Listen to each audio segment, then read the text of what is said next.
भगवान कृष्ण को भगवान विष्णु के 8वें अवतार के रूप में और अपने आप में सर्वोच्च भगवान के रूप में पूजा जाता है।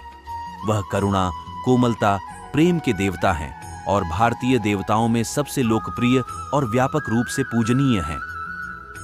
उन्होंने हमें जीवन, प्रेम, खुशी, धर्म, मोक्ष यानी मुक्ति, भक्ति, योग, ध्यान, धर्म, सत्य के बारे में सब कुछ सिखाया। आइए जानते हैं श्री कृष्ण के श्रीमुख से निकले कुछ अनमोल वचनों को। श्री कृष्ण के अनमोल वचनों में सबसे पहले वह कहते हैं, वह सब कुछ करो जो तुम्हें करना है, लेकिन लालच से नहीं, अहंकार से नहीं, वासना से नहीं, ईर्ष्या से नहीं, बल्कि प्रेम, करुणा, नम्रता और भक्ति के साथ। भगवान श्री कृष्ण इस अनमोल वचन के माध्यम से कार्य करने की नीयत का उल्लेख करते हैं। जब किसी भी कार्य करने में अगर लालच होगा, बेईमानी होगी, जलन होगी, तो वो काम न तो सही होगा और न ही उसके परिणाम फलदायी होंगे। इसके अतिरिक्त जिस कार्य को हम पूरे मन से प्रेम पूर्वक करेंगे, तो वो न सिर्फ हमारे लिए बल्कि समाज के लिए भी हितप्रद होगा। भगवान श्री कृष्ण कहते हैं कि नर्क के 3 द्वार हैं, काम, क्रोध और लोभ। जो व्यक्ति कामी प्रवृत्ति का होता हो, जिसके मन में लोभ होता है और जो अत्यधिक क्रोधी स्वभाव का होता है, उसके लिए नर्क के द्वार सदैव खुले होते हैं। अर्थात ऐसे व्यक्ति को तो सिर्फ नर्क में ही जगह मिलती है। मैं ही सृष्टि का आदि, मध्य और अंत हूं। भगवान श्री कृष्ण ही इस सृष्टि के पालनहार है। वही इस संसार की शुरुआत थे, वही मध्य और वही अंत होंगे। जो आप चाहते हैं उसके लिए नहीं लड़ते हैं, तो जो खोया उसके लिए मत रो। मनुष्य सब कुछ चाहता है पर सब कुछ उसे नहीं मिल सकता। आपको जो नहीं मिला उसके लिए पश्चाताप मत करो, और जो आपसे खो गया, जो आपसे अलग हो गया, उसके लिए निराश भी मत हो। मैं सभी प्राणियों के हृदय में स्थित आत्मा हूं। मैं सभी प्राणियों का आदि, मध्य और अंत भी हूं। हर व्यक्ति श्री कृष्ण से जुड़ा है और श्री कृष्ण हर व्यक्ति से जुड़े हैं। वही हमारे आदि, मध्य और अंत है। ठंड या गर्मी, सुख या दर्द का अनुभव करें। ये अनुभव क्षणभंगुर हैं, वे आते हैं और जाते हैं। उन्हें धैर्यपूर्वक सहन करें। समय एक सा नहीं रहता। आज दुख है तो कल सुख भी आएंगे, और सुख के बाद दुख भी आना स्वाभाविक है। आपको पूरे धैर्य और श्री कृष्ण पर विश्वास के साथ अपना जीवन निर्वाह करना चाहिए। सत्य कभी नष्ट नहीं हो सकता। अच्छा करने से नहीं डरना चाहिए। लोग अक्सर सच कहने से बचते हैं या डरते हैं, पर सत्य कभी छुप नहीं सकता और न ही कभी मिट सकता है। कितना भी छुपा लें, पर सच तो उजागर हो ही जाएगा। इसलिए जो बात सच पर आधारित हो, उसे करने या कहने और मानने से कभी नहीं डरना चाहिए। इस शरीर का मोह मत करो। यह तो माटी है, माटी में मिल जाएगा। अमर तो आत्मा है, जो परमात्मा में मिल जाएगी। लोग अपने शरीर को सुंदर बनाने में लगे रहते हैं, पर आत्मा की सुंदरता शरीर की सुंदरता से कहीं ज्यादा महत्वपूर्ण है। शरीर तो नश्वर है, मिट्टी ही तो मिट्टी में ही मिल जाता है, पर आत्मा अमर है, इसलिए आत्मा की सुंदरता पर ध्यान दो। आत्मा की सुंदरता अपने को श्री कृष्ण में लीन करने में मिलती है। जो हुआ अच्छा हुआ। जो होता है अच्छे के लिए होता है। कभी कभी विपरीत परिस्थितियां हमारी वर्तमान स्थिति को अच्छा करने के लिए आती हैं।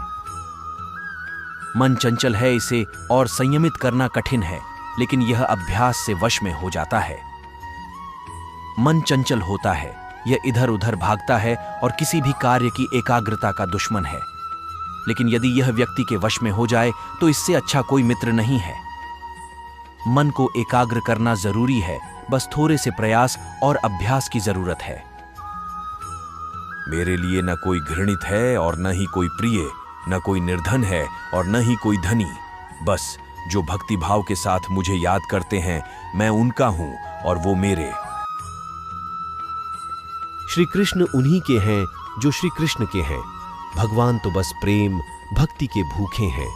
जो भी उनकी भक्ति में लीन होता है, जो भी प्रेम से उन्हें याद करता है, वो सदैव उसका कल्याण करते हैं। मैं हमेशा तुम्हारे साथ और तुम्हारे आसपास रहता हूं, चाहे तुम कुछ भी कर रहे हो। जब भी आप कोई बुरा कार्य करते हो या अच्छा कार्य करते हो, आपको लगता है कि कोई देख नहीं रहा, तो यहाँ श्री कृष्ण कहते हैं कि तुम जो कुछ भी कर रहे हो, मेरी दृष्टि सदैव तुम पर है। इसलिए आप ये मत समझे कि आप अकेले हैं, आपके साथ श्री कृष्ण सदैव हैं।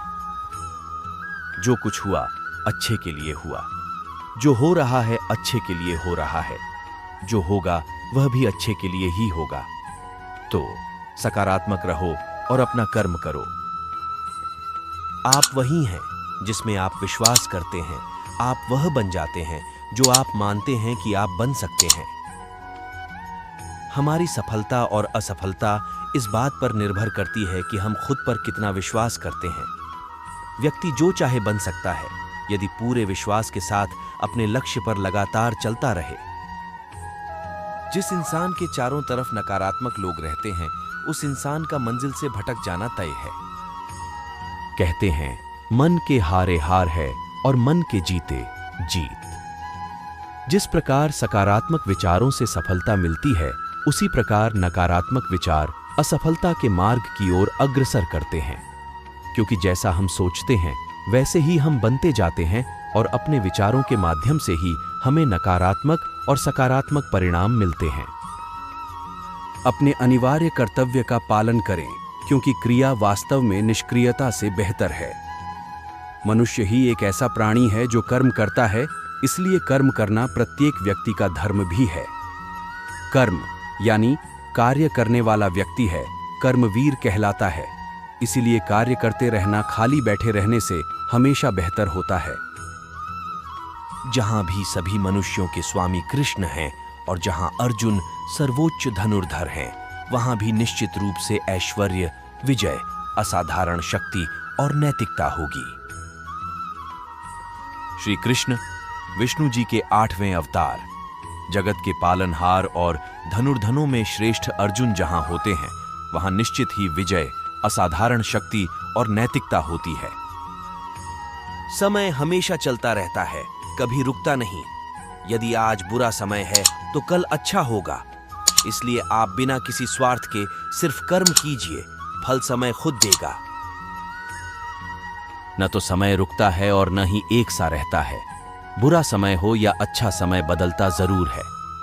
आज बुरा है तो कल अच्छा, और अच्छा तो फिर बुरा समय जरूर आएगा। सुख के बाद दुख और दुख के बाद सुख आते जाते रहते हैं। इसलिए इस पर हमारा कोई वश नहीं है, लेकिन कर्म पर हमारा वश जरूर है। आप सिर्फ कर्म करिए, फल की चिंता किए बगैर। समय आने पर फल जरूर मिलेगा। जो अहंकार से मोहित हो जाता है, वह सोचता है मैं करता हूं। जो अज्ञानी व्यक्ति होता है, वो यह गलतफहमी पाल लेता है कि मैं करता हूं, सभी कार्य मेरे द्वारा किए जा रहे हैं, ऐसा जान उसमें अहंकार घर कर लेता है। परंतु इस श्रेष्ठ में जो भी हो रहा है, वो तो प्रकृति द्वारा किए जा रहे हैं। अज्ञानता के कारण व्यक्ति में जो मैं का अहंकार जन्म ले लेता है, तो उसका पतन होना निश्चित है। मैं किसी का भाग्य निर्माण नहीं करता, हर व्यक्ति अपना भाग्य स्वयं बनाता है। श्री कृष्ण कहते हैं कि वो किसी के भी भाग्य के निर्माता नहीं है, व्यक्ति खुद ही अपना भाग्य लिखता है। आप जैसा बीज बोएंगे, आप वैसी ही फसल ही काटेंगे। आप जैसा कर्म करेंगे, आपको वैसे है परिणाम मिलेंगे। यदि विद्यार्थी मन लगाकर पढ़ाई करेंगे, तो परीक्षा में सफल होंगे। इसलिए हर व्यक्ति का भाग्य तभी बदलेगा जब वो ऐसे कर्म करेगा। दोस्तों, इस वीडियो में बस इतना ही। आप लोगों को ये वीडियो कैसा लगा, कमेंट करके जरूर बताएं। धन्यवाद।